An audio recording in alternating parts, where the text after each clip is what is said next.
स्वागत है आपका हमारे चैनल पर। मैं हूं आपके साथ शिप्रा सैनी। पश्चिम बंगाल में भ्रष्टाचार के मामले में अब ममता बनर्जी की मुश्किलें बढ़ती जा रही हैं। कोयला तस्करी के मामले में अभिषेक बनर्जी पर लगातार ईडी का शिकंजा कसता जा रहा है। ईडी के समन के बाद पटियाला हाउस कोर्ट में वीडियो कॉन्फ्रेंसिंग के जरिए अभिषेक बनर्जी की पत्नी रुचिरा बनर्जी की पेशी हुई है। वहीं कोर्ट ने ये साफ तौर पर कहा है कि रुचिरा बनर्जी और अभिषेक बनर्जी की मनमानी नहीं चलेगी। रुचिरा बनर्जी को 12 अक्टूबर को सशरीर कोर्ट में हाजिर होना होगा। यानी साफ तौर पर कोयला तस्करी में जिस तरीके से केंद्रीय जांच एजेंसियां पश्चिम बंगाल में जांच कर रही है और ममता बनर्जी के भतीजे अभिषेक बनर्जी की उसमें मौजूदगी है, तो जाहिर तौर पर मुश्किलें लगातार उनके लिए बढ़ती नजर आ रही हैं। तो पश्चिम बंगाल में कोयला तस्करी का मामला बंगाल की मुख्यमंत्री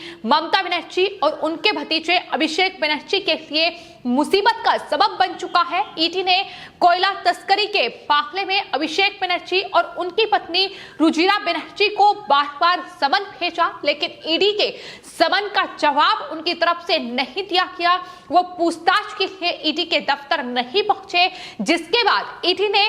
पटियाला हाउस कोर्ट का दरवाजा खटखटाया और अब रुचिरा बनर्जी वीडियो कॉन्फ्रेंसिंग के जरिए पटियाला हाउस कोर्ट में पेश हुई है। लेकिन इस पूरी सुनवाई के दौरान कोर्ट ने यह साफ तौर पर कहा है कि अगली तारीख जो होगी सुनवाई की वो 12 अक्टूबर होगी और रुचिरा बनर्जी को वीडियो कॉन्फ्रेंसिंग के माध्यम से नहीं बल्कि सशरीर कोर्ट में हाजिर होना होगा, यानी दिल्ली आना होगा। आपको बता दें कि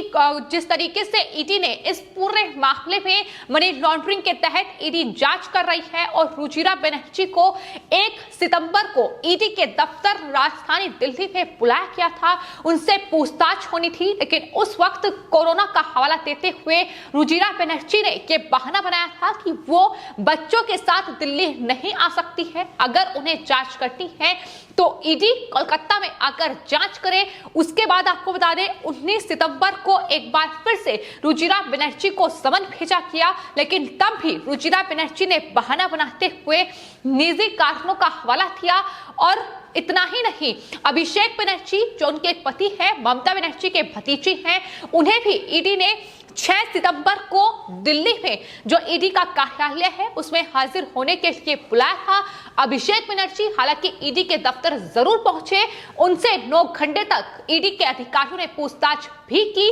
लेकिन उसके बाद अभिषेक बनर्जी ने भी ईडी के दूसरे समन का कोई जवाब नहीं दिया। यानी साफ तौर पर ईडी की जांच में सहयोग नहीं कर रहे हैं, ना ही अभिषेक बनर्जी और ना ही उनकी पत्नी रुचिरा बनर्जी। लेकिन पश्चिम बंगाल में कोयला तस्करी का ये पूरा मामला है जिसकी जांच केंद्रीय जांच एजेंसियां कर रही हैं। 1300 करोड़ रुपए के अधिक के लेन देन का जो खुलासा है वो इस पूरे मामले में हुआ है और जांच एजेंसियों के मुताबिक कोयले की तस्करी के माध्यम से कुछ ही महीनों में ये सारे ट्रांजैक्शन जो हैं वो किए गए हैं। यानी 1300 करोड़ रुपए का ये ट्रांजैक्शन जो है ये कुछ ही महीनों के अंदर किया गया है, जिसमें तृणमूल कांग्रेस के सांसद अभिषेक बनर्जी जो कि ममता बनर्जी के भतीजे हैं और उनकी पत्नी रुचिरा बनर्जी के 2 विदेशी बैंक खातों की जांच भी इस पूरे मामले में केंद्रीय जांच एजेंसी ईडी कर रही है। तो ये पूरा मामला है जिसमें फिलहाल केंद्रीय जांच एजेंसी ईडी इस पूरे मामले में जांच कर रही है और लगातार मुश्किलें जो है वो ना सिर्फ अभिषेक बनर्जी, उनकी पत्नी रुचिरा बनर्जी बल्कि ममता बनर्जी की भी बढ़ती नजर आ रही है, क्योंकि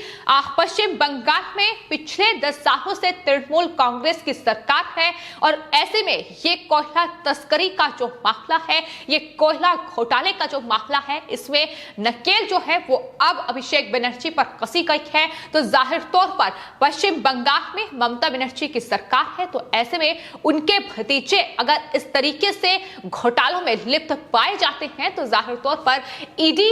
अब लगातार शिकंजा जो है वो अभिषेक बनर्जी पर कसती जा रही है। लेकिन बचने के तमाम जो रास्ते हैं वो कहीं ना कहीं तृणमूल कांग्रेस और अभिषेक बनर्जी की ओर से निकाले जा रहे हैं। हाल ही में अभिषेक बनर्जी की ओर से दिल्ली हाईकोर्ट में भी एक याचिका दायर की गई, जहां अभिषेक बनर्जी ने दिल्ली हाई कोर्ट में ये अपील की थी कि वो ईडी को ये निर्देश दे कि वो उन्हें और उनकी पत्नी को अब समन ना भेजे। हालांकि अदालत ने अभिषेक बनर्जी को कोई राहत नहीं दी, जिसमें अभिषेक बनर्जी ने यह भी मांग की थी कि अगर केंद्रीय जांच एजेंसी को कोई जांच करनी है तो वो कोलकाता आकर जांच करे, दिल्ली ना बुलाया जाए, उन्हें समन ना भेजा जाए। ये भी उनकी तरफ से दिल्ली हाई कोर्ट में अपील की गई थी, लेकिन उस याचिका को पूरी तरीके से खारिज कर दिया और साफ तौर पर अब ईडी ने पटियाला हाउस कोर्ट का दरवाजा खटखटाया था। चूंकि रुचिरा बनर्जी ईडी के समन का जवाब नहीं दे रही थी, वो लगातार जांच से बचने की कोशिश कर रही थी। हालांकि पहले ही ईडी के अधिकारी ये कह चुके हैं कि अभिषेक बनर्जी भी ईडी को इस पूरी मामले में, इस पूरे कोयला तस्करी के घोटाले में जांच में सहयोग नहीं कर रहे हैं। तो साफ तौर पर भ्रष्टाचार एक के बाद एक पश्चिम बंगाल में टीएमसी सरकार में सामने आ रहे हैं। चाहे फिर वो कोयला तस्करी का मामला हो, नाश्ता स्टिंग केस हो या शारदा चिटफंड घोटाला हो, जिसमें ममता बनर्जी और उनके तमाम बड़े मंत्री, ममता बनर्जी के करीबी नेता एक के बाद एक केंद्रीय जांच एजेंसियों के शिकंजे में फंसते जा रहे हैं। फिर चाहे वो बात नाश्ता स्टिंग केस की जाए, जिसमें 4 टीएमसी के बड़े नेता पहले ही सीबीआई के शिकंजे में हैं और जांच उन पर चल रही है। किस तरीके से जो घूस है वो नेताओं की ओर से ली गई है। इसके अलावा शारदा चिटफंड मामला, उसमें भी लगातार नकेल कसी जा रही है और इसके अलावा भी ईडी का शिकंजा अलग अलग मामलों में पश्चिम बंगाल में गहराया हुआ है। तो किस तरीके से सत्ता का दुरुपयोग पश्चिम बंगाल में ममता बनर्जी ने किया है, ये घोटाले साफ तौर पर बयां कर रहे हैं और यही वजह है कि लगातार जो शुभेंदु अधिकारी हैं, बीजेपी के विधायक हैं, उनकी तरफ से लगातार पश्चिम बंगाल में इन घोटालों का पर्दाफाश किया गया है कि किस तरीके से हर एक मामले में, हर एक योजना में ममता बनर्जी की ओर से बड़े घोटाले किए गए हैं। फिर चाहे वो कोयला तस्करी का मामला हो या हाल ही में कोरोना महामारी के दौरान वैक्सीनेशन और पूरी कोरोना महामारी के दौरान तमाम जो सुविधाएं केंद्र सरकार की ओर से दी गई, उसमें भी बड़े पैमाने पर बड़ा भ्रष्टाचार ममता बनर्जी की ओर से किया गया है। लगातार एक के बाद एक ममता बनर्जी के ये बड़े घोटाले सामने आ रहे हैं, जिसमें ममता के ही करीबी नेता शिकंजे में फंसते जा रहे हैं। लेकिन बौखलाहट बीजेपी पर निकाली जा रही है कि दरअसल केंद्रीय जांच एजेंसियों का इस्तेमाल करते हुए टीएमसी के नेताओं को फंसाया जा रहा है। लेकिन साफ तौर पर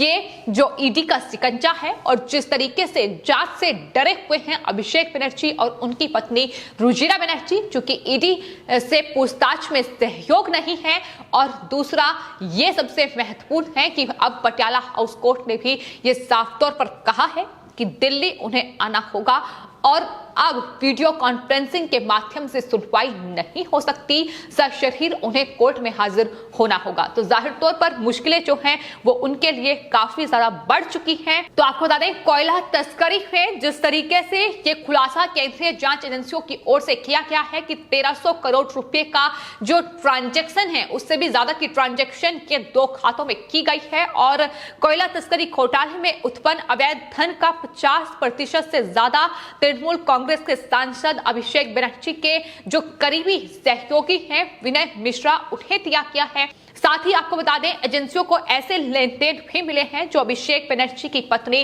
रुचिरा बनर्जी के बैंक अकाउंट में पाए गए हैं। यानी ये ट्रांजैक्शन सीधे तौर पर अभिषेक बनर्जी और रुचिरा बनर्जी के बैंक अकाउंट में हुई है और यही वजह है कि ईडी लगातार इस पूरे मामले में जांच कर रही है। तो भले ही लाख कोशिश ममता बनर्जी और उनके भतीजे अभिषेक बनर्जी इस पूरे मामले से खुद को बचाने की कर लें, लेकिन जिस तरीके से खुलासे लगातार ईडी के अधिकारी कर रहे हैं वो अपने आप में चौंकाने वाले हैं और ये साफ तौर पर बताता है कि सत्ता का दुरुपयोग लगातार पश्चिम बंगाल में ममता बनर्जी इस तरह से कर रही हैं कि अब कोयला तस्करी, उसमें घोटाला, साथ ही नाश्ता स्टिंग केस, जहां घूस ले रहे हैं ममता बनर्जी के तमाम जो बड़े नेता हैं, चाहे फिरहाद हाकिम हो या मदन मित्रा हो, इसके अलावा शारदा चिटफंड घोटाला और इसके अलावा भी ना जाने कितने घोटालों को ममता बनर्जी पश्चिम बंगाल में अंजाम दे चुकी है। लेकिन अब केंद्रीय जांच एजेंसियों की नकेल ममता बनर्जी और उनके भतीजे अभिषेक बनर्जी पर कसी गई है। तो जाहिर तौर पर आने वाले वक्त में मुश्किलें अब और ज्यादा बढ़ सकती हैं। फिलहाल आपकी इस पूरे मामले पर क्या राय है हमें कमेंट बॉक्स में जरूर लिखें और चैनल को सब्सक्राइब करें। धन्यवाद।